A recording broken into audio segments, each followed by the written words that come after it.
Well, here we go. It's October 19th, 2015 as I record this, and I apologize if there's a little more background noise than normal.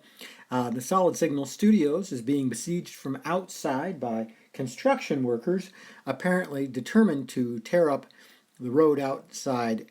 And that reminds me that I need to get better soundproofing for the Solid Signal Studios. It'll probably make the podcast sound better too. But at any rate, I am glad to be back in the studios after a week of traveling at the lovely CEDIA Expo in Dallas, uptown. I was at the K. Bailey Hutchinson Convention Center. It seems like everything in Dallas is named after something. I also walked by the H. Ross Perot Natural History Museum. But that's neither here nor there. Well, actually, it's there, and I'm back here. Oh, geez. Okay. I wanted to tell you about my experiences at the CEDIA Expo, because this is now my third or fourth or something like that. And so you start to get a different perspective when you look at these shows year after year after year.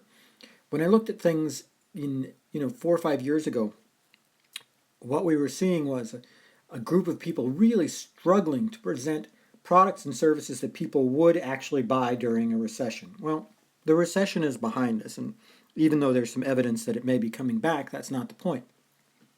The point is there's plenty of money to spend in the high-end audiovisual market, and so you would think a show like CEDIA would have just boundless new products and services for people, and folks, I didn't see it. I did see a couple of companies like Epson and Sony bringing what seemed like exactly the same stuff they brought last year, and there were a couple of new companies that were trying to show off some of their automation. What was really surprising, though, was, yes, Nest was there with their new Nest Connect product, but Apple's HomeKit almost completely missing. And really, that was kind of the overall trend of the show, was the big guys, the guys that you would have expected to make a big splash, were not there. And this was a show that almost seemed like it was on autopilot this year. There were a few companies that were bringing out some new products, a few companies that were kind of extending into new directions. But was it big and splashy, and was there a lot of really neat stuff to see? No, I'm afraid there was not.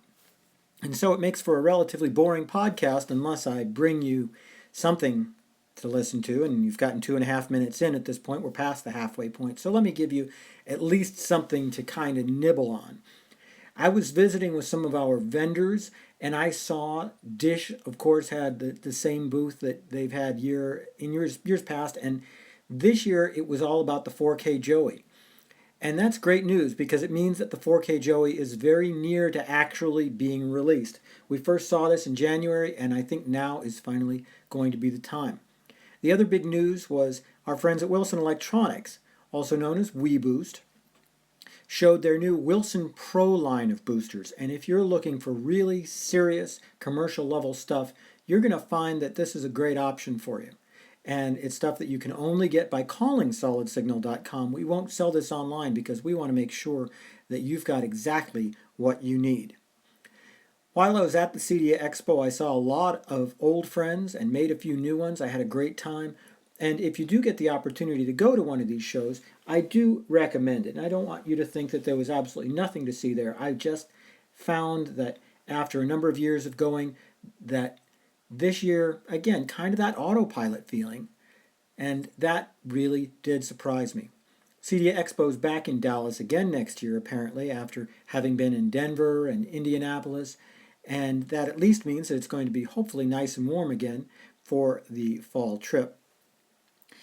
At any rate, CEDIA Expo being the biggest show of the year, with the exception of CES, it's now in the rearview mirror, and I'm looking forward to the International Consumer Electronics Show. Taking place the first week of January, I will be there with the Solid Signal blog team, reporting on everything there is to see. I expect a smaller show because they will be actually charging admission this year, unlike previous years. And I think that's actually going to make things a little bit more manageable. Have a great week.